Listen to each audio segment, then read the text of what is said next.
Bible గ్రంథంలో నుండి ఒక వాక్యాన్ని చదువుకుందాం. కొరింథీయులకు రాసిన మొదటి పత్రిక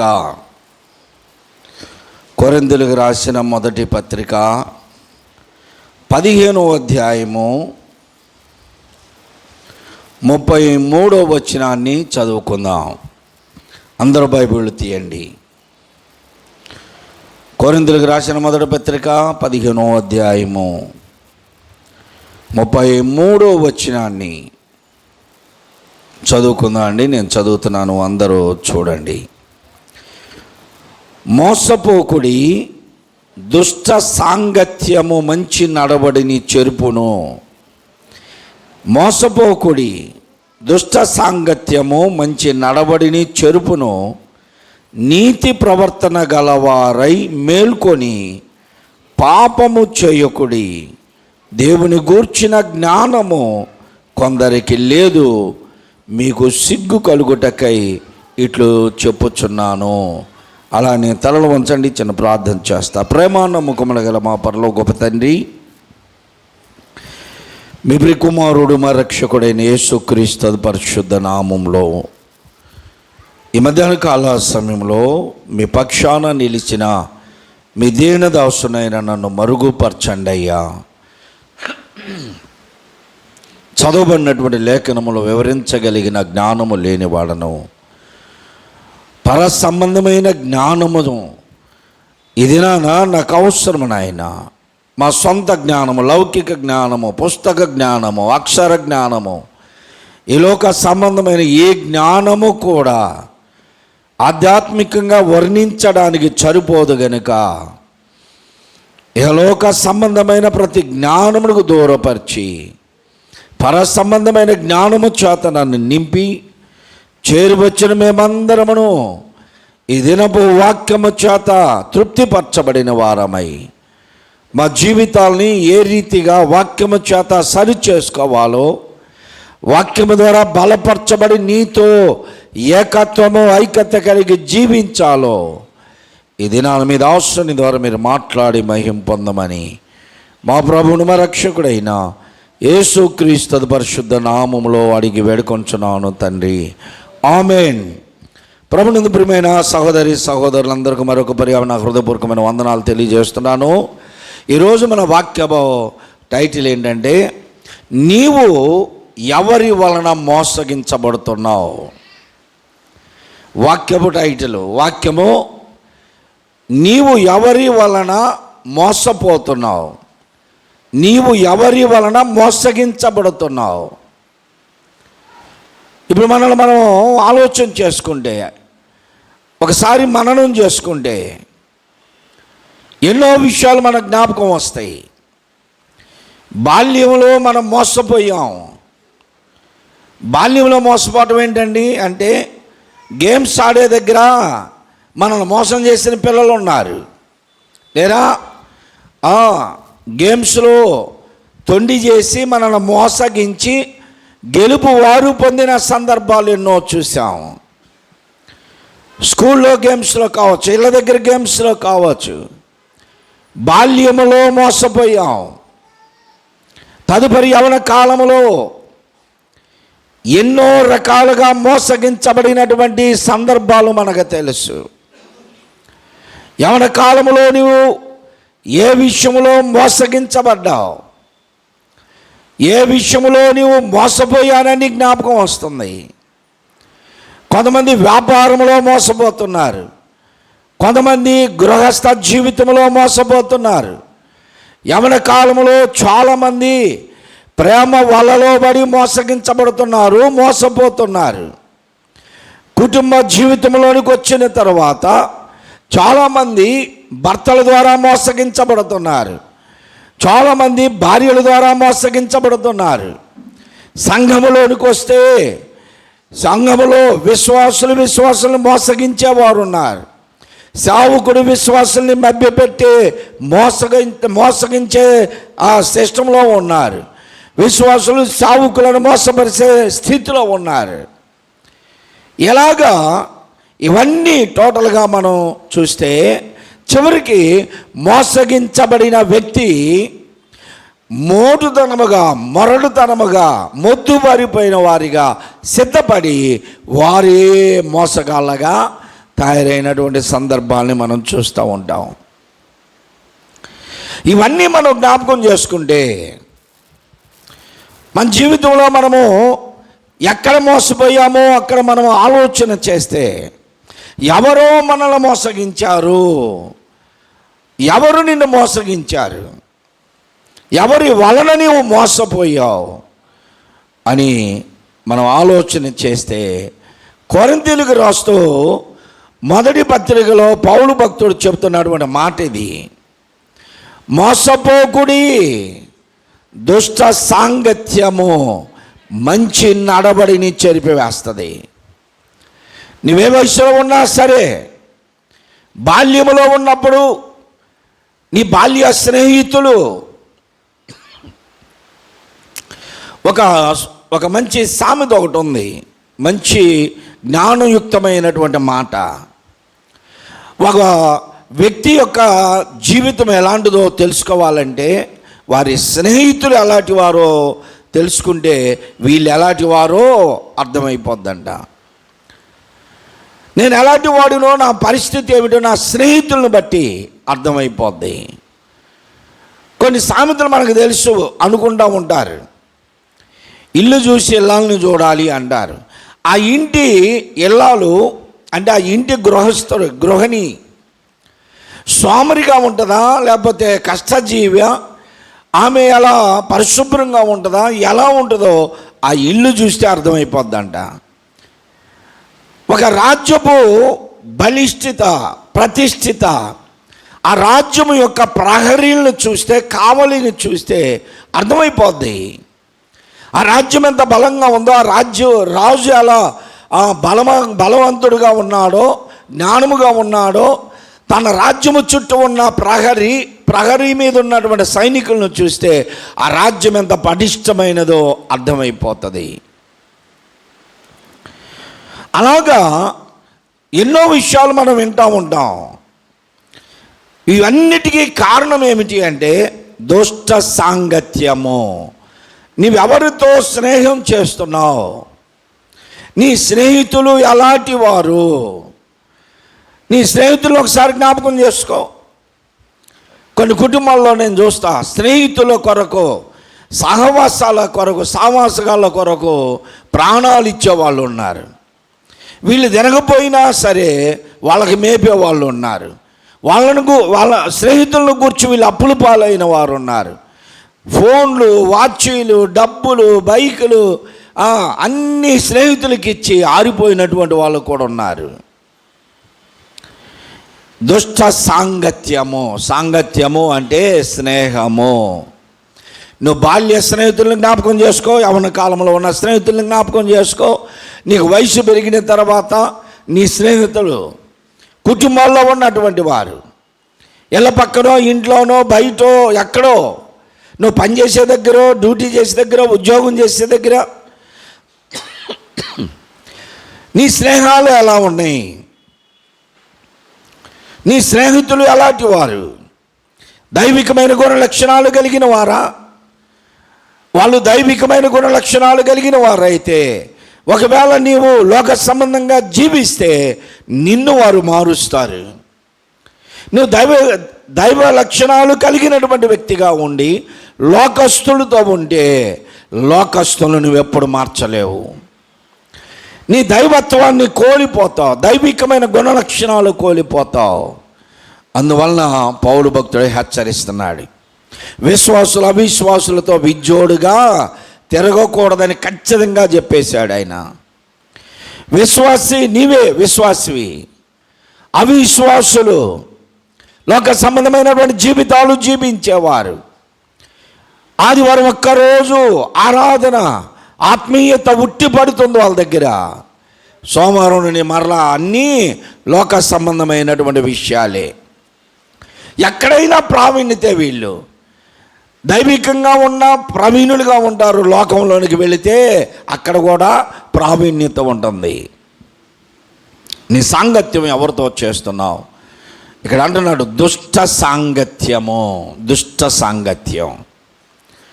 మనం ఆధ్యాత్మికంగా బాల్యము నుండి అడుగులు వేస్తూ ఉంటే, బాల్యములో మనం నడవవలసిన నడతను నేర్చుకుంటే యవన కాలంలో త్రొట్టిల్లుతాం వినండి అందరూ.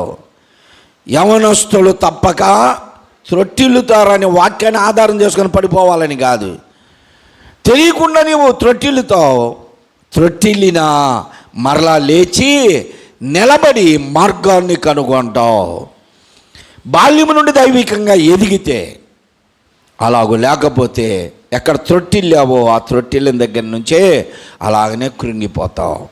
దుష్ట సాంగత్యము, ప్రియ సహోదరి సహోదరులారా, బాల్యంలో ఉన్నావా?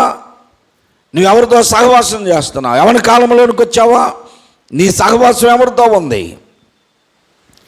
లేదు గృహిణిగా మారావా? పిల్లల తండ్రిగా అయ్యావా? లేదు మనవరాళ్ళు వచ్చారా?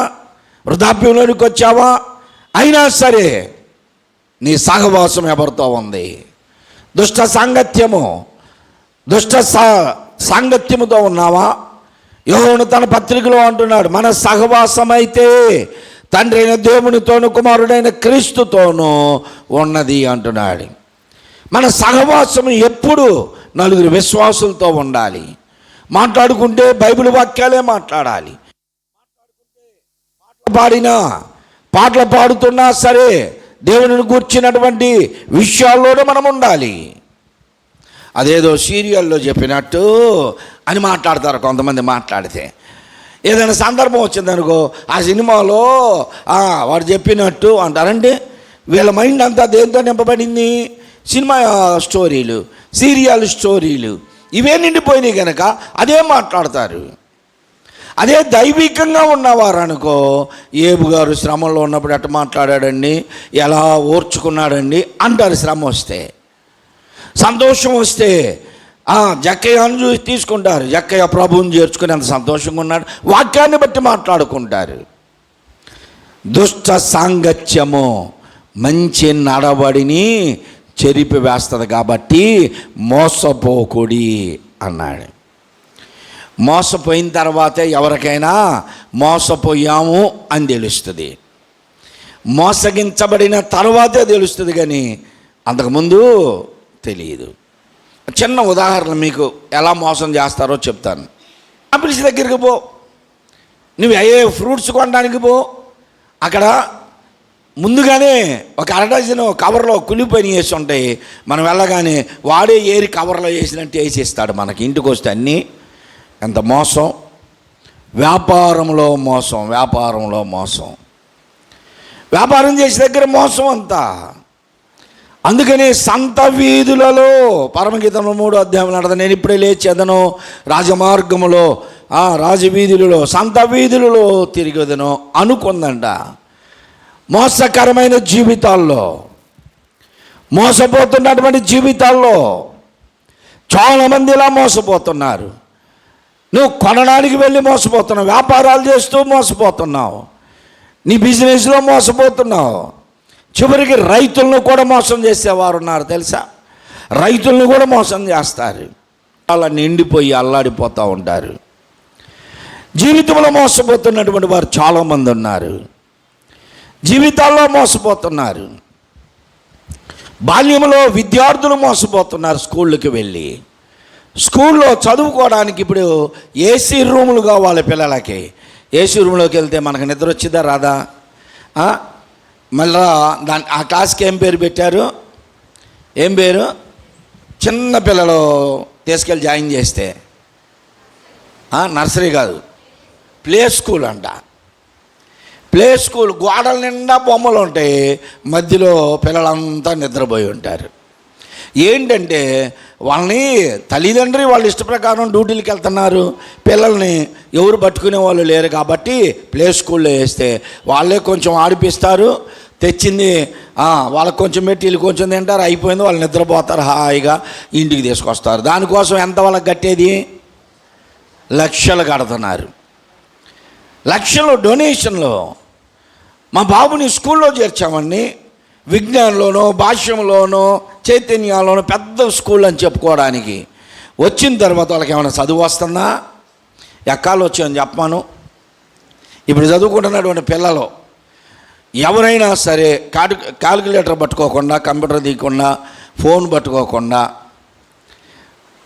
ఒక హెచ్చవాత చెప్పండి, ఏదైనా సరే తీసివాతలో కూడికలో చెప్పండి, అసలు తెలుసా? ఫోన్లోనే ఇంటర్నెట్ అక్కడ కాజేసి ఎవరికి రావు. 20 అక్కలు చెప్పగలరా? ఇప్పుడు నేను చూడకుండా చెబుతా 20 అక్కరాడి. ఏ మధ్యలో అడిగినా చెబుతా నేను. ఎందుకు అంటే ఇప్పుడు ఏమంటారు, మీ పాతకాలపు చదువులండి అంటారు. అంటే స్కూల్లో కూడా మోసపోతున్నారు. ఇప్పుడు స్కూల్లో కూడా విద్యార్థులు కూడా మోసపోతున్నారు. చదువులో కూడా మోసమే. నువ్వు చదివినటువంటి చదువులకి ఎక్కడ ఉద్యోగాలు వస్తున్నాయని చెప్పండి. అందరూ ఏ స్టూడెంట్ని అడిగినా ఏం చదివామంటే, నేను బీటెక్ చేశానండి, ఎంటెక్ చేశానండి, ఎంసీఏ చేశానండి, ఎంబీఏ చేశానండి అంటున్నారు. ఏం పని చేస్తున్నావు అంటే దానికి తగ్గ పనులు ఉన్నాయా? ఎందుకు అంటే నీ చదువులో కూడా మోసం జరిగింది. యవనస్తులుగా చాలామంది ప్రేమ వ్యవహారాల్లో మోసపోతున్నారు. ఎంతోమంది మోసపోతున్నారు. ఒక రహస్యం చెబుతా వినండి. మా కాలంలో మగపిల్లలు మోసం చేశారు ఆడపిల్లల్ని. ఈ కాలం వచ్చేసరికి ఆడపిల్లలే మగపిల్లల్ని మోసం చేస్తున్నారు. గృహిణీలు మోసపోతున్నారు. ఎవరి కాలంలో ఉన్నవారు మోసపోతున్నారు. మోసకరమైన జీవితాల్లో ఉంటున్నారు. ఎవరి వలన నీవు మోసగించబడుతున్నావు? దుష్ట సాంగత్యము మంచి నడబడిని చెరిపివేయును. గృహిణీలు ఎట్ట పాడవుతున్నారండి అని అంటే, ప్రతిదానికి నేను చూసిందే దానికి ఉదాహరణ చెప్పగలను. నా వాక్యంలో ఎక్కడ నేను డూబి చెప్పను, జరిగినయే చెప్తాను. కఠినంగా చెప్పేవాళ్ళ మాటలు నచ్చుతాయా? కోపంతో చెప్తే నచ్చుతాయా? నీ జీవితాన్ని సరి చేసుకో అంటే నచ్చుతారా? చెడగొట్టే వాళ్ళ మాటలు తీయగా ఉంటాయి. ఆ అమ్మాయికి నేను చెప్పింది అర్థం కాల, ఆ మాటలు విన్నది వెళ్ళిపోయింది. భర్తని పిల్లల్ని వదిలిపెట్టి వెళ్ళిపోయింది. జీవితం విచ్ఛిన్నం అయిపోయింది. నిన్ను చెడగొట్టేవాళ్ళు, నిన్ను మోసగించేవారు నీతో పాటే ఉంటారు. నీ ఇంటి పక్కనో, నీ ఇంటి ఎదురో, లేకపోతే ఎక్కడో మోసగించబడుతున్నావు. దుష్ట సాంగత్యము నీ మంచి నడవడిని చెరిపివేస్తుంది. కాబట్టి మోసపోవద్దు. వింటున్నారా? ఏం చూస్తున్నారు ఫోన్లా? వాక్యమేనండి. యవనస్తులకు నేను ఇచ్చే సలహా ఒకటే, అది స్త్రీలు కావచ్చు, పురుషులు కావచ్చు.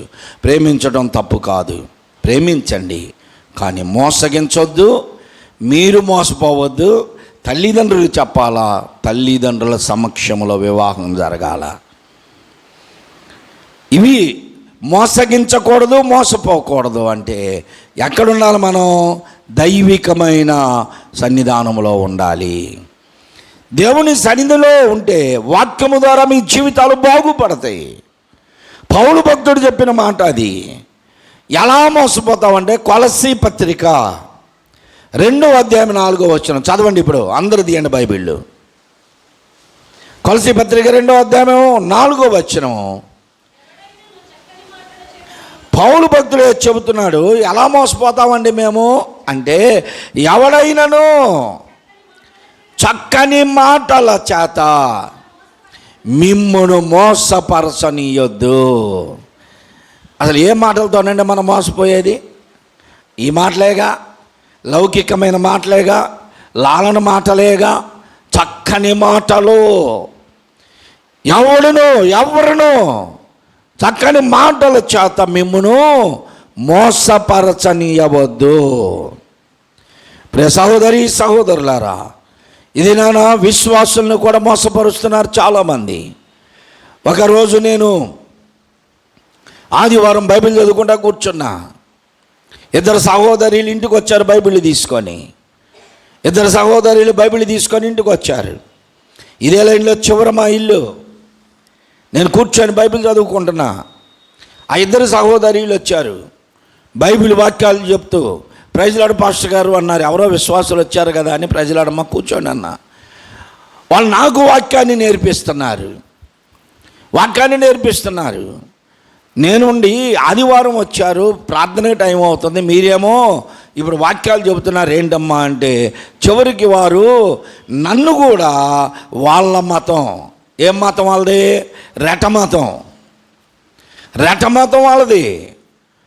యేసు ప్రభు చెప్పాడు, ఒకవేళ మీ మతంలో కలుపుకొనుటకు భూమి నుండి ఈ చివరి నుండి ఆ చివరికి సముద్రం చుట్టూ వస్తారు, వాడు మీ మతంలో కలిసి నాకు మీకంటే రెండంతలో రెటమతంగా తయారు చేస్తారు. వచ్చారు వాళ్ళు. యేసు ప్రభు శుక్రవారం సిలువ వేయబడలేదా అంటున్నారు. బైబిల్ ఎక్కడుందండి అంటారు. బుధవారం ఆయన సిలువ వేయబడ్డాడు అంటాడు. ఒక ప్రశ్న అడిగారు నన్ను, యోనా 3 రాత్రింబావల్లో తిమింగలం గర్భంలో ఉన్నాడు, యేసు ప్రభు ఎక్కడ ఉన్నాడు, లెక్కబెట్టి చూపియండి అన్నాడు. నేనన్నా అన్నీ చూపిస్తా, మీరు కాదు, మిమ్మల్ని పంపించిన నాయకుడు ఉన్నాడు, ఆయన తీసుకొని రండి ఈసారి అని చెప్పాను. బైబిల్లో నుండే తీసి వారు చూపించేటువంటి ప్రశ్నలు, బైబిల్ జ్ఞానము లేకపోతే మోసపోతాం. అలాగున ఎవరైనా మీ ఇళ్ళకు వస్తే మీరు నేర్చుకున్న బోధ కాకుండా మరో బోధ ఎవరైనా మీకు చెబితే వారిని ఇంటికి కూడా రానియొద్దు.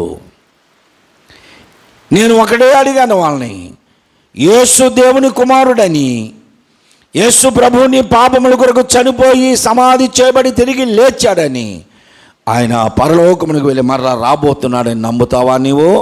అదే చాలు, ఇంకా ఈ వాదనలన్నీ అవసరం లేదు. నేను నమ్మాను, యేసు ప్రభు నా పాపముల కొరకే సిలువలో తన ప్రాణమును పెట్టి రక్తమును చిందించి చనిపోయి సమాధి చేయబడి తిరిగి లేచాడు, తండ్రి వద్దకు వెళ్ళాడు, స్థలమును సిద్ధపరిచి మరలా రాబోతున్నాడు. నేను నమ్మా ఆయన దేవుని కుమారుడు, ఆయనే రక్షకుడని. ఇంతకంటే ఇంకేం కావాలండి అన్న. వాళ్ళ బైబిల్ వాదన. చాలామంది కుటుంబాల్లో చేరిలా మోసం చేస్తున్నారు, అలాంటి వారిని రానియొద్దు. ఎవడైనాను చక్కని మాటల చేత విశ్వాస జీవితాన్ని పాడు చేస్తే, నువ్వు నేర్చుకున్న బోధ కాక వేరే బోధ చేసి నీ మనస్సులు పాడు చేస్తే, అలాంటి వారి ద్వారా మీరు మోసపోవద్దు. సహోదరి సహోదరుల, లోక సంబంధంగా కూడా చక్కటి మాటల చేత మీరు మోసపోతున్నారు. ఎంత తీయటి మాటలో అప్పుడెప్పుడో రేడియోలో వినేవాడిని, తీయటి మాటలు చెప్పంట, లోతైన గోతులు తీస్తారంట. మాటలే అలా ఉంటాయి, నీ వెనక నీ ముందు గోతులు తీస్తారు చాలామంది. వీటిని చక్కటి మాటలు అన్నాడు పౌలు భక్తుడు. ఇంకా లోతైన విషయాలు వివరించకుండా ఆయన, ఎవడైనాను చక్కటి మాటల చేత మిమ్మును మోసపరచకుండా చూసుకోండి. మాటల్లోనే మోసపోతున్నాం. ఆ మాటలు నీ జీవితాన్ని పాడు చేసేవి, నీ యథార్థమైన ప్రవర్తన పాడు చేసేవి. కాబట్టి చక్కని మాటల చేత నీవు మోసపోవద్దు. ఎఫెసీ పత్రిక 5వ అధ్యాయము, ఎఫెసీ పత్రిక 5వ అధ్యాయము 6వ వచనంలో చూడండి. వ్యర్థమైన మాటల వలన ఎవరను మిమ్మను మోసపరచనీయకుడి. ఏ మాటలంట? వ్యర్థమైన మాటలు, ఉపయోగకరము కాదు, నీ రక్షణకు ఉపయోగము కాదు, నీ ఆత్మీయ జీవితానికి ఉపయోగము కాదు. ఉపయోగము లేని వ్యర్థమైన మాటల చేత ఎవరును నిన్ను మోసపరచనీయద్దు. కొంతమంది ఫోన్లు గంటలు మాట్లాడతారు. ఏం మాటలు ఉంటాయండి? ఎంతసేపు ఉంటాయి? మమ్మీతో మాట్లాడితే ఎంతసేపు మాట్లాడతారు? మమ్మీతో మాట్లాడితే ఎంతసేపు మాట్లాడతారు? డాడీతో మాట్లాడితే ఎంతసేపు మాట్లాడతారు? ట్రైన్లో వస్తుంటే నా ఎదురే కూర్చుంది అమ్మాయి, యవనస్తురాలు, మరి హైదరాబాద్లో సాఫ్ట్వేరో లేకపోతే చదువుకుంటుంది, ఏదో తెలియదు, మొత్తానికి నా ఎదురే కూర్చుంది. ఎక్కిన దగ్గర నుంచి అసలు ఎక్కుతా కూడా ఫోన్ చూసుకుంటానే ఎక్కింది. మెట్టు స్లిప్ అయింది, పడిపోయేదే కదిలితే. ఎక్కింది, కూర్చుంది. కూర్చున్న దగ్గర నుంచి పక్కన ఎవరు కూర్చుందో కూడా చూడట్లా, ఫోన్లోనే టక్ టక్ టక్ టక్ టక్ టక్. అబ్బా, ఎంత ఏళ్ళు ఎంత స్పీడ్ అంటే, మేము ఇదివరకు టైప్ నేర్చుకున్నాం కానీ ఒక అక్షరం టక టక టక టక. ఇప్పుడు పిల్లలు ఇక్కడ చూస్తూనే ఉంటారు, గుళ్ళో కూర్చొని కూడా where are you, how are you, I will come, వెంటనే వెళ్ళిపోతున్నాయి, మెసేజ్లు వెళ్తున్నాయి, వస్తున్నాయి, ఎంత స్పీడ్కి టక్ అంటున్నారు. అమ్మాయి అలాగనే చేస్తుంది. ఈ లోపల ఓ ఫోన్ వచ్చింది, రింగ్ అయింది. వెంటనే మాట్లాడదా, చెప్పు మమ్మీ ఏంటి అంటుంది. ఏదో మాట్లాడింది. సరేలే మమ్మీ వస్తున్నాను కదా పెట్టేసి ఎందుకు తొందర అంటుంది. అయిపోయింది. ఎంతసేపు మాట్లాడింది? 2-3 సెకండ్లే. వాళ్ళ అమ్మ మాట్లాడితే ఎంత కోపంతో మాట్లాడిందో. చదివిస్తుంది ఎవరు? వేలు కడుతుంది ఎవరు? తల్లిదండ్రేగా. తల్లితో తండ్రితో మాట్లాడితే డాడీ వస్తున్నా, ఎందుకు పెట్టు, మమ్మీ వస్తున్నా. అయిపోయిన తర్వాత మరలా వెంటనే కాసేపటికి ఫోన్ వస్తే చెప్పు బంగారం. అబ్బా బయట వాళ్ళతోటేమో ఇంత లాలన ప్రేమ, నిన్ను కని పెంచి పెద్ద చేసి నీ నీ నీ జీవితాన్ని బాగు చేసి నిన్ను పెంచి పోషిస్తున్నటువంటి తల్లిదండ్రులతోటేమో సీరియస్ అన్నమాట. ఇంట్లో నుంచి బయటికి వెళ్ళేటప్పుడు కూడా తల్లిదండ్రులు అడిగారు అనుకో, ఎక్కడికి వెళ్తాను చెప్పాలా నీకో, ఎక్కడికి వెళ్తున్నావు? జీవితాలను పాడు చేసుకుంటున్నారు. వ్యర్థమైన మాటల వలన ఉపయోగం లేదు. ఆత్మీయ జీవితాలు పాడవుతాయి. కొంతమంది రోడ్డు మీద నడుచుకుంటానే అనుకుంటా మాట్లాడుకుంటూ వస్తారు. రోడ్డు మీదే అటు ఇటు ఏ బండ్లు వచ్చే కూడా చూడరు. బైకుల మీద ఎట్ట పెట్టుకొని పోతూ ఉంటారు. అటు ఇటు ఏమో రూల్స్ పాటించరు. వ్యర్థమైన మాటలు. ఆధ్యాత్మికమైన జీవితంలో ప్రియ సహోదరి సహోదరుడా, వ్యర్థమైన మాటల వలన ఎవడను నిన్ను మోసపడనీయొద్దు. వ్యర్థమైన మాటలతో మోసపోతున్నారు చాలామంది. పౌలు భక్తుడు అదే చెబుతున్నాడు. చక్కటి మాటల వలన, వ్యర్థమైన మాటల వలన ఎవరును మీరు మోసపోవద్దు. ఇర్మియా గ్రంథం 29:8 అంటున్నాడు. ఇర్మియా గ్రంథము 29:8 అంటున్నాడు.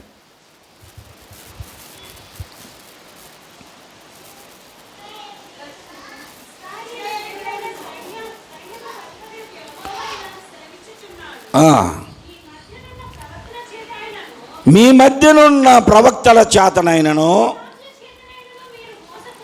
ఎవరితోనంట? ప్రవక్తల చేతనైనను, మంత్రజ్ఞుల చేతనైనను మీరు మోసపోవద్దు. మీ మధ్య ఉన్నటువంటి ప్రవక్తలు అంటే ఆ రోజుల్లో ప్రవక్తలు, ఈ రోజుల్లో పాస్టర్లు. ఈ రోజులో పాస్టర్లు కూడా మోసగిస్తున్నారు. ఎలాగా అంటే, బ్రదర్ రాత్రి కల్లో భలే దేవుడు దర్శనం భలే ఇచ్చాడు బ్రదర్, సిస్టర్ దేవుడు రాత్రి దర్శనంలో మీ దగ్గరికే చూపించాడు, మిమ్మల్ని చూపించాడు బ్రదర్ సిస్టర్ అని చెబుతున్నారు. ఈ మధ్య ప్రవచనాలు చెప్పేవాళ్ళు ఎక్కువైపోయారు. ఒక పెద్ద పాస్టర్ గారి ప్రవచనం చెప్పాడు, మనం అందరం చూసాం. ఆయన ఏమన్నాడు? మొన్న ఎలక్షన్లో కారు ఆగి, డీజిల్ లేకపోయినా కారు ఆగదు, కరెంట్ లేకపోయినా ఫ్యాన్ ఆగదు అన్నాడు. ప్రవచనం చెప్పాడు, లక్షల మందిలో చెప్పాడు. అది ఫెయిల్ అయిపోయింది. దేవునికి ఎంత అవమానం. మనం చెప్పాల్సిన పని లేదు. దేవుని కార్యాలు దేవుడే చేస్తాడు. మనకు వీళ్ళు కనబడగానే రాత్రి దేవుడు మిమ్మల్ని చూపించాడు సిస్టర్, రాత్రి దేవుడు మిమ్మల్ని చూపించాడు బ్రదర్, మీ దగ్గరికి వెళ్ళమన్నాడు, ఇలా చెప్తూ ఉంటారు. మీ మధ్యనున్నటువంటి ప్రవక్తల చేతనైనను, మంత్రజ్ఞుల చేతనైనను మీరు మోసపోవద్దు. ఎలా మోసగిస్తున్నారు వాళ్ళు అంటే, చెప్పండి. మీలో కలలుగను వారి మాటలను మీరు వినవద్దు. కలలుగనే వారి మాటలు వినవద్దు. ఓ సహోదరి వచ్చి, పాస్టర్ గారు నాకు రాత్రి అసలు 3 రోజుల నుంచి అదే కాలం వస్తుంది అంది. ఏం కాలమ్మా చెప్పు అన్న. ఏం లేదు పాస్టర్ గారు, ఒక ఆయన యేసు ప్రభులాగా ఉన్నాడు, ఆయన కర్ర పట్టుకున్నాడు, గొంగలు కప్పుకున్నాడు, గొర్రె పిల్లను పట్టుకున్నాడు, ఏంటి దీనికి అర్థం అని చెప్పింది. ఎన్ని రోజుల నుంచి వస్తుందమ్మా అన్న. 2-3 రోజుల నుంచి అదే కాలం వస్తుంది పాస్టర్ గారు అని. మీ ఇంట్లో యేసుప్రభు ఫోటోలు ఏమేమి ఉన్నాయి చెప్పన్నా అంటే ఆమె చెప్పుకొచ్చింది. యేసుప్రభు బల్లారాధన ఇచ్చేది ఒకటి ఉంది, సిలువుది ఒకటి ఉంది, గొర్రెపిల్లని ఎత్తుకునేది ఒకటి ఉంది అని. ఆ గొర్రెపిల్లని ఎత్తుకునే ఫోటో ఎక్కడ ఉందంటే వాకిలికి ఎదురు పెట్టిందంట. రోజు లోపలికి వెళ్ళేటప్పుడు వచ్చేటప్పుడు అదే చూస్తుంటే అదే ఉంటుందిగా మైండ్లో. మనం ఎక్కువ దేని మీద మన మనస్సు ఉందో అదే మైండ్లో ఉంటుంది, అదే కళ్ళలోకి వస్తుంది. నీ కళ్ళలో కూడా అయ్యే వస్తాయి.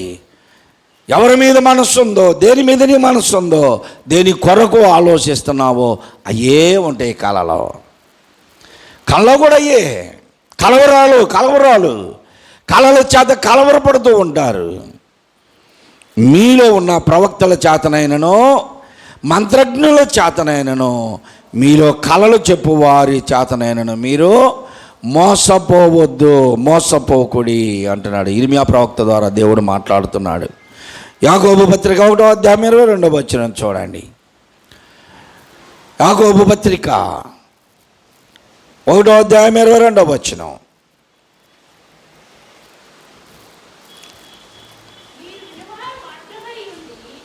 మీరు వినువారు మాత్రమై ఉండి మిమ్మును మీరే మోసపుచ్చుకొనకుండా వాక్య ప్రకారము ప్రవర్తించువారయ్యుండు. ఇప్పుడు దాకా మనం చెప్పుకున్న అన్నీ కూడా ఏంటంట? దుష్ట సాంగత్యం, చక్కని మాటలు, వ్యర్థమైన మాటలు, కలలు కనేవారు, ప్రవక్తలు, మంత్రజ్ఞులు, వారి చేత మనం మోసపోతున్నాం. ఇప్పుడు అంటున్నాడు, ఎవరి ద్వారా మోసపోతారంట? యాకోబు భక్తుడు అంటున్నాడు, మీరు వినువారు మాత్రమై ఉండి మిమ్మల్ని మీరే మోసపరుచుకోవద్దు. అంటే ఎలాగా చెప్పండి? ఎలాగండి? దేవునికి స్తోత్రం చెప్పండి, దేవునికి స్తోత్రం చెప్పండి. మీరందరూ ఇడిదిరిగి ఉంటారు, మీకు నేను ఒక్కనే కనపడతా. ఇక్కడ నేను ఇడిదిరిగి ఉంటాను కాబట్టి అందరూ కనపడతారు. ఓ సహోదరి ఉంది, వాక్యం చెబుతుంటే మొత్తం ముసుకేసుకొని ఇది అంటూ ఉంటుంది, నిద్రపోతుంది. నిద్రలో ఉండి ఇది అంటూ ఉంటే మీరు కూర్చున్న వాళ్ళు ఏమనుకుంటారు తెలుసా? వాక్యం వింటుంది, వదిన బలే ఏంటుందో వాక్యం తలూపుతుంది అంటాం అనుకుంటారు. మీరు ఎదురున్న నాకు కనపడుతుంటుంది, నిద్రపోదా అంటే ఇప్పుడు మిమ్మల్ని మీరు మోసం చేసుకుంటున్నారా లేదా? వాక్యం విన్నట్టుగా నటిస్తున్నారు, విన్నట్టుగానే నటిస్తారు, వినరు, వాక్యం ఎక్కదు. కొంతమంది నాకెళ్ళే చూస్తున్నట్టుంటారు కానీ ఆలోచనలు ఎక్కడికో వెళ్ళిపోతాయి. రేపటిని గురించి ఆలోచిస్తుంటారు, రేపు జరగాల్సిన పనుల గురించి ఆలోచిస్తారు, నిన్న మొన్న జరిగినవి ఆలోచిస్తూ ఉంటారు. కానీ గుడ్లు నిలబడిపోయి ఉంటాయి, రెప్పలు కూడా ఆర్పరు. నాకు అర్థమైపోద్ది, వీళ్ళు మన లోకంలో లేరు, మరో లోకంలో ఉన్నారు వీళ్ళని. వీళ్ళ ఆలోచన నాకు తెలుసు, చూస్తాం మాత్రం. అంటే ఇక్కడ వాక్యం చెబుతున్నా నేను అనుకోవాలి, నాకెళ్ళే చూస్తున్నారు వీళ్ళు, భలే వింటున్నారు వాక్యం అనుకుంటాం. దేవునికి స్తోత్రం హలేలి అన్నాం అనుకో, అందరు హలేలి చెప్పినాక తుల్లిపడి హలేలి అంటది. అందరు చెప్పిన తర్వాత ప్రత్యేకంగా హలేలియా అంటది. అంటే ఏమో నిద్రలో ఉంది అని అర్థమైపోద్ది, లేకపోతే వేరే లోకంలో ఉంది. మిమ్మల్ని మీరే మోసపరుచుకుంటున్నారు. ఎవరికైనా సరే చూడకుండా ఒక్క పాట పాడటం వచ్చా? పాట పాడతారా చూడకుండా? ఒక 100 మంది నేను చూడకుండా పాడతా అనేదాను పాట ఎత్తి పుస్తకం అని అన్నావు అనుకో, ఇంకా అది చూడకుండా పాడేది ఎట్టయింది? పుస్తకం లేకుండా రాదు, పాట రాదు. చూడకుండా పాట నేర్చుకోవాలి, ప్రార్థన చేయటం నేర్చుకోవాలి, వాక్యం మాట్లాడుతుంటే సమాధానం చెప్పగలిగినట్లుగా వాక్యానుభవంగా నేర్చుకోవాలి. ఏమీ లేదు. పాట పాడుతున్నారనుకో, పాట పాడుతుంటే వీళ్ళు పాడుతున్నట్టు కూడా నటిస్తారు తెలుసా? మోసపరుచుకుంటున్నారు, వీళ్ళకి వీళ్ళే మోసపరుచుకుంటున్నారు. నజరేయుడా నా యేసయ్యా అని పాడుతూ ఉంటే ఇక్కడ శబ్దం రాదు. అంటే పాడుతున్నామని ఎదుటి వాళ్ళకి నమ్మించడం కోసం పెదాలు మాత్రం ఆడిస్తారు, ఆలోచనలు వేరుగా వెళ్ళిపోతాయి. ఇవన్నీ నేను అనుభవించినవి చెబుతున్నా, నేను అనుభవంలో నుండి చెబుతున్నా. పాట పాడుతూనే ఉంటాం కానీ ఆలోచనలు వేరు దగ్గరికి వెళ్ళిపోతాయి. కారణం ఏమిటి అంటే పాట మనకు తెలిసిందే, పాట ఎప్పుడు పాడేదే, పాట తెలిసిందే కాబట్టి పెదాలు మాత్రం పాట పాడతాయి, ఆలోచన మాత్రం ఎక్కడికో వెళ్ళిపోద్ది. వాక్యం చెప్పేటప్పుడు వినాలా, ప్రార్థన చేయమన్నప్పుడు ప్రార్థన చేయాలా. వాక్యం వినకుండా విన్నట్టు నటిస్తే ప్రార్థన చేయమంటే ఏమైద్ది? అప్పుడు ఏం చెప్పాడు పాస్టర్ గారు అని. దేవుని సన్నిధానంలో మనం నటించే నటకిరీటులాగా ఉండకూడదు. ఆత్మీయంగా నిజంగా మనము ప్రార్థనానుభవాలు కలిగిన వారంగా ప్రార్థిస్తే, ప్రార్థనానుభవాలు కలిగిన వారంగా ప్రార్థన దేవునికి ప్రీతికరంగా ఉండాలి. పాట పాడితే పాట అనేకులకు మాదిరికరంగా రక్షణానుభవంలోకి రావాలి. మనం పాట పాడితే పాటలో కూడా స్వార్థ చెప్పాలి. యేసు చావందే శిలువపై నీ కోరాకే నా కోరాకే ఎంత గొప్ప శ్రమనోర్చెనో నీ కోరాకే నా కోరాకే నేడే నీ పాపము లోపుకో నీ పాప డాగులు తుడచుకో నీ ఆత్మ తనవును శుద్ధి పరచుకో క్రీస్తు యేసు రక్తములో యేసు చావందే నీ కోరాకే నా కోరాకే. ఇలాంటి పాటలు పాడుతూ ఉంటే ఏడ్చేవాళ్ళం, కన్నీళ్ళు గార్చేవాళ్ళం. మాకు ముందు తరం వారు పాడేవాళ్ళు, నాన్న వాళ్ళంతా. ఏ పాటల్లో సువార్త అందిస్తే రక్షణానుభవంలో ఎదిగాం మేము. ఈరోజు పాటలు కూడా అద్భుతమైన పాటలు ఉన్నాయి, అద్భుతమైన పాటలు ఉన్నాయి. కానీ అనుభవించి పాడుతున్నావా? రాసిన ఆయన అనుభవించి రాశాడు, పాడేవాళ్ళు మాత్రం ఏమైనా చేయగలవు. ఎవరిని చూసి పాడుతున్నా? ధైర్యం లేనోని చూసి ఏం చేయలేకపోతున్నాడు దరిద్రుడు. ఏమైనా చేయగలవు, చెయ్యరా ఏదో ఒకటి. రాసిన ఆయన అనుభవంతో రాశాడు దేవునితో. ప్రభువా నా జీవితం నీకు అప్పగిస్తున్నా, నువ్వేమైనా చేయగలిగిన వాడు, నన్ను మార్చు, నా జీవితాన్ని సరిచేయి అని అప్పగించుకున్నాడు. అప్పగించుకున్నావా? ఒక తీర్మానంలోనికి వస్తున్నావా? ఏమీ లేదు. ఊరక నిన్ను నీవే మోసపరుచుకోవద్దు, నిన్ను మోసపరుచుకోవద్దు. వినువారు మాత్రమై ఉండి మిమ్మల్ని మీరే మోసపరుచుకొనక వాక్య ప్రకారము ప్రవర్తించువారై ఉండాలి. మనం విన్నాము వాక్యము అంటే మన జీవితంలో అది ప్రతిఫలించాలి. 10th క్లాసులో విద్యార్థి ప్రతిరోజు పాఠాలు వింటున్నాడు అంటే వాడు ఎగ్జామ్స్లో పాస్ అవ్వాలి. పాస్ అవ్వకపోతే వాడు చదవలా, వినలా. వింటే మైండ్లో ఉండేది, ఉంటే ఖచ్చితంగా రాసేవాడు, పాస్ అయ్యేవాడు. పాస్ అవ్వలేదు. ఇది నా విశ్వాస జీవితాల్లో చాలామంది ఫెయిల్ అవుతున్నారు. వారి ఆత్మీయ జీవితాల్లో వారు ఎందుకు కృంగిపోతున్నారు, పడిపోతున్నారు, వెనుదిరిగి చూస్తున్నారు, లోకంలో కలిసిపోతున్నారు. కారణం ఏమిటంటే వాక్యం వారి జీవితంలో పనిచేయట్లా. వాక్య ప్రకారము ప్రవర్తించువారై ఉండాలి. శ్రమలు వచ్చినాయా? కృంగిపోకూడదు. ఏబు గారిని గురించి విన్నాం. విశ్వాసంలో బలహీనులు అయ్యామా? అబ్రహం గారిని ముంగుర్తుగా పెట్టుకోవాలి. పాపమును మన చేతిలో ఉందా? పాపము చేతిలో ఉన్నామా? యోసేపు గారిని జ్ఞాపకం పెట్టుకోవాలి. యోసేపు గారి వలె పాపములకు దూరముగా, అబ్రహం గారి వలె విశ్వాసములో బలవంతులముగా, శోధనలో శ్రమలలో బలవంతులుగా ఏబు గారి వలె ఉండాలి. ఇలా ఒక్కొక్క భక్తుని ముందు పెట్టుకొని నువ్వు నడవాలి ఆత్మీయంగా. వాక్యమును వినువారై ఉండి మిమ్మల్ని మీరు మోసపరుచుకోవద్దు, వాక్య ప్రకారం ప్రవర్తించువారై ఉండాలి అన్నాడు. మోసపోవద్దు, వినువారు మాత్రమై ఉండి మోసపోవద్దు అంటున్నాడు. గలతీ పత్రిక 6వ అధ్యాయం 7వ వచనంలో, గలతీ పత్రిక 6వ అధ్యాయము 7వ వచనం, మనం ఎలా మోసపోకూడదో, ఏ విషయాల్లో మోసపోయామో ఇక ముందు ఎలా మోసపోకూడదో చెప్తున్నాడు ఇప్పుడు బైబిల్. గలతీ పత్రిక 6వ అధ్యాయం 7వ వచనంలో అంటున్నాడు, మోసపోకుడి, దేవుడు వెక్కిరింపబడడు. దేవుడు వెక్కిరింపబడడు అంటే దేవుడు నీవు మోసపోతున్నావు, నువ్వు మోసం చేసి దేవుడు ఏదో నష్టపోతాడు అనుకుంటున్నావు. దేవుడు నష్టపోడు, మోసపోవద్దు. నీవు ఏ పంట బిత్తావో ఆ పంటనే కోస్తావు. నీవు లోక సంబంధమైనటువంటి శరీరానుసారంగా బ్రతుకుతున్నావా, నీ కుటుంబంలో కూడా అలాగనే ఉంటారు, నీ పిల్లలు కూడా అలాగనే ఉంటారు. తెలుసో తెలీదో నీకు.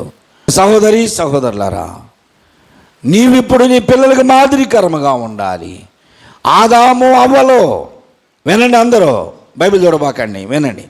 ఆదాము అవ్వలో ఆజ్ఞ అతిక్రమించారన్న పదమే మనకు తెలుసు, కానీ ఆదాము అవ్వలో ఎంత మార్గదర్శకులుగా బ్రతికారో తెలుసా?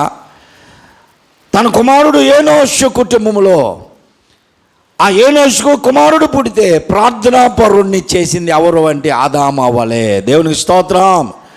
హానోకు దేవునితో కూడా నడిచాడు అంటే 300 సంవత్సరాలు దేవునితో నడిచే అనుభవం నేర్పించింది ఎవరంటే ఆదాము అవ్వలో.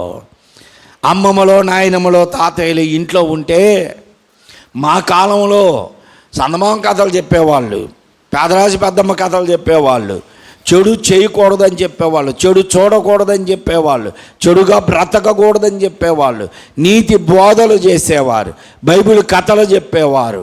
ఈరోజు పిల్లలకి ఎవరో అమ్మమ్మలో నాయనమ్మలో తాతయ్యలో తల్లిదండ్రులు ఏ నీతి సూక్తులు కానీ ఏ బైబిల్ కథలు కానీ చెప్పడం లేదు. వాళ్ళకి ఆ ఫోన్ ఇస్తే అందులో రీల్స్ చూసుకుంటా నోరు తెరుస్తూ ఉంటారు. ఆదాములో ఆజ్ఞ అతిక్రమించారన్నదే మనం చూస్తున్నాం. ఏనోషు జీవితంలో వారి కుటుంబంలో ప్రార్థనా పరులను సిద్ధపరిచింది ఆదామువలే. 300 సంవత్సరాలు దేవునితో నడిచిన హానోకుని సిద్ధపరిచింది ఆదామువలే.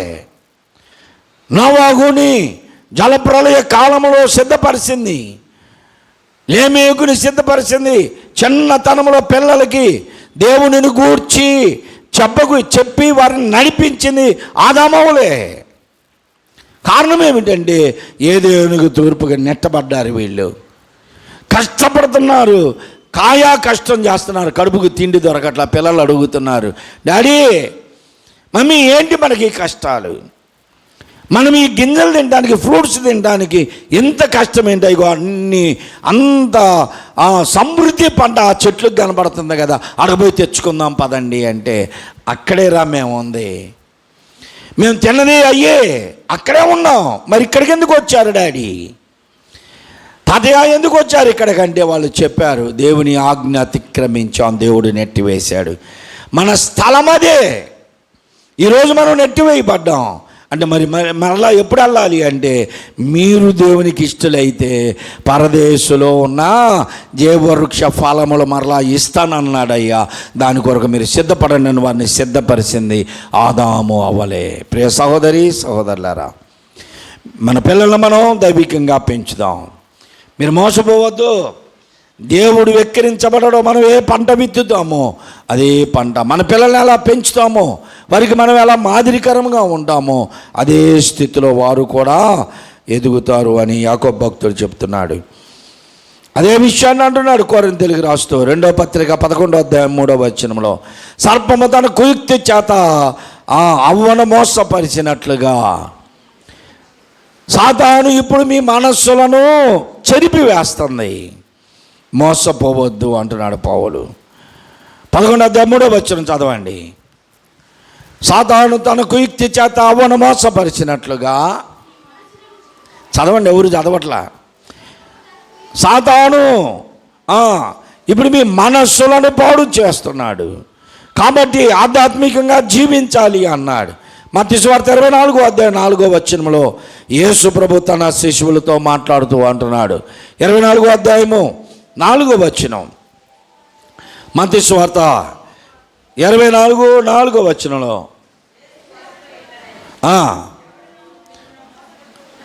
ఎవడునో మిమ్మల్ని మోసపరచకుండా చూసుకోండి.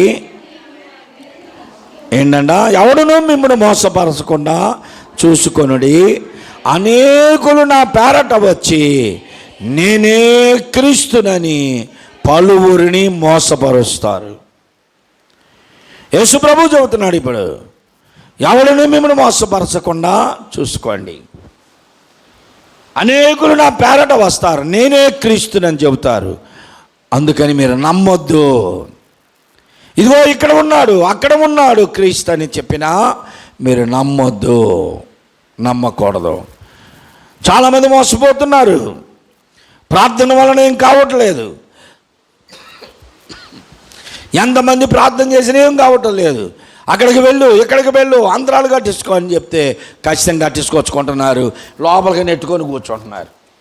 కట్టిస్తున్నారు ఈడ, అవి లోపలికి నెట్టి కనపడకుండా వచ్చి కూర్చుంటున్నారు. మోసపోతున్నావా? సాతాను దాని కుక్తి చేత అవ్వను మోసపరిచింది, ఇవాళ నిన్ను కూడా మోసపరుస్తుంది. అలా మోసపోవద్దు అంటున్నాడు. ఎవడునో మిమ్మల్ని మోసపరచకుండా చూసుకోండి. అనేకులు నా పేరట వచ్చి నేనే క్రీస్తునని పలువురిని మోసపరుస్తారు. 11 చూడండి, 11 అనేకులైన అబద్ధ ప్రవక్తలు వచ్చి పలువురిని మోసపరుస్తారు. యేసుక్రీస్తులాగా వచ్చి మోసపరుస్తారు. ప్రవక్తల్లాగా ప్రవచనాలు చెప్పి మోసపరుస్తారు. అదే 24 అంటున్నాడు, అబద్ధపు క్రీస్తులను అబద్ధపు ప్రవక్తలను వచ్చి సాధ్యమైతే ఏర్పరచబడిన వారిని సైతము మోసపుచ్చుటకై గొప్ప సూచక క్రియలో మహత్కార్యములను కనపరిచెదరు. సాధ్యమైతే ఏర్పరచబడిన వారిని సైతము మోసపరుస్తున్నాడు. నువ్వు ఏర్పరచబడ్డావు ప్రియా సహోదరి సహోదరుడా. దేవుని నిర్ణయంలో నీవు ఉన్నావు, దేవుని ఎన్నికలో నీవు ఉన్నావు. లేకపోతే నీ గ్రామంలో 100 మంది ఉంటే నీవే ఎందుకు వచ్చావు మందిరానికి? నీ కుటుంబంలో ఎంతోమంది ఉంటే నీవే ఎందుకు ప్రభువుని నమ్ముకున్నావు? కారణం ఏమిటి అంటే దేవుని ఎన్నికలో నీవు ఉన్నావు, దేవుడు నిన్ను ఎన్నుకున్నాడు. కాబట్టి నువ్వు మోసపోవద్దు. దేవుని కొరకు ఒక బలమైనటువంటి ఆయుధముగా వాడబడడానికి, వాక్య ప్రకారము ప్రవర్తించే వారిగా, వినువారు మాత్రమై ఉండి మిమ్మల్ని మీరు మోసపరుచుకోవద్దు, వాక్య ప్రకారము ప్రవర్తించేవారై ఉండండి అని పౌలు భక్తుడు చెబుతున్నాడు. దుష్ట సాంగత్యము మంచి నడవడిని పాడు చేస్తుంది. ఎవరి వలన నీవు మోసపోతున్నావు? ఒకసారి జ్ఞాపకం చేసుకుందాం. ఎవ్వరూ మనల్ని మోసగించకుండా, అపవాదికి చోటు ఇవ్వకుండా ఆధ్యాత్మికంగా ప్రార్థనాపరులముగా వాక్యానుసారముగా దేవుని కొరకు బ్రతుకుదాం. దేవుడి మాటలు దీవించునుగాక. ఆమేన్. అందరూ లేచి నిలబడదాం. పరలోక ప్రార్థన ఆశీర్వాదాలతో సెలవు తీసుకుందాం. అందరూ లేచి నిలబడండి. పాట పాడుతూ ఉండగా కానుకలు సమర్పించవలసిన వారు కానుకలు సమర్పించండి.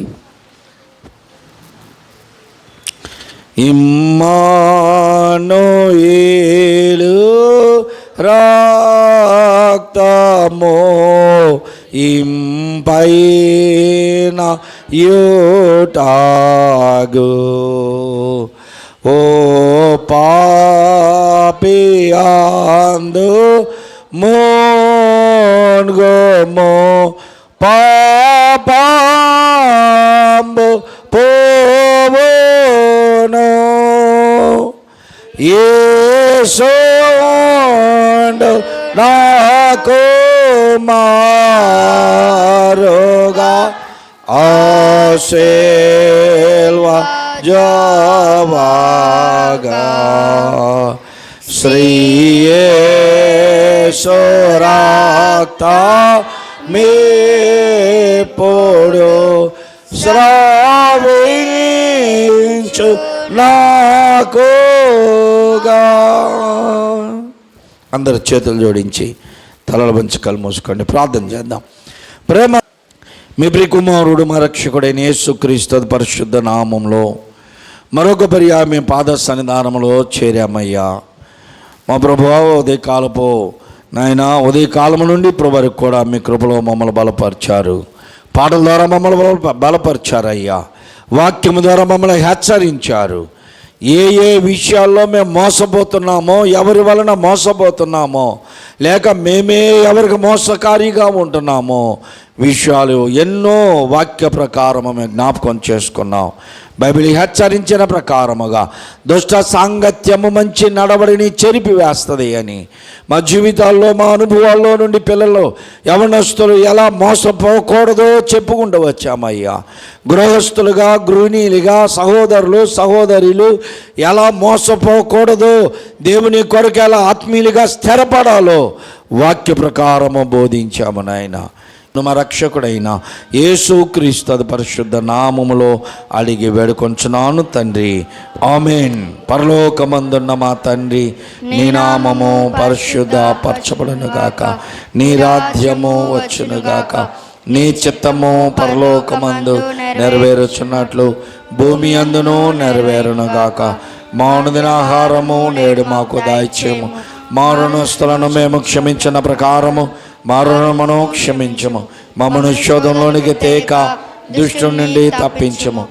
ఏలయనగా రాజ్యము, బలము, మహిమ నిరంతరము నీవే ఉన్నావు తండ్రి, ఆమేన్. మన ప్రభువైన యేసుక్రీస్తు యొక్క కృప, తండ్రి అయిన దేవుని యొక్క ప్రేమ, పరిశుద్ధాత్మ యొక్క అన్యోన్య సహవాసము, ఆదరణ ఇప్పుడు ఎల్లప్పుడూ కూడి ఉన్న మనకందరకు మరి ప్రత్యేకముగా అంకమనగరు, సీతమ్మనగరు, ఆ రీతిగా రాజీవ్ గాంధీ నగరు, స్వర్ణభారతి నగరు, ఆ రీతిగాని ఏటి అగ్రహారం, ఆ రీతిగా కృష్ణబాబు నగరు, తుఫాన్ నగరు, స్తంభాలు గారు, ఆయా ప్రాంతాల నుండి వచ్చిన ప్రతి ఒక్కరికి సదా తోడైండును గాక, ఆమేన్, ఆమేన్, ఆమేన్,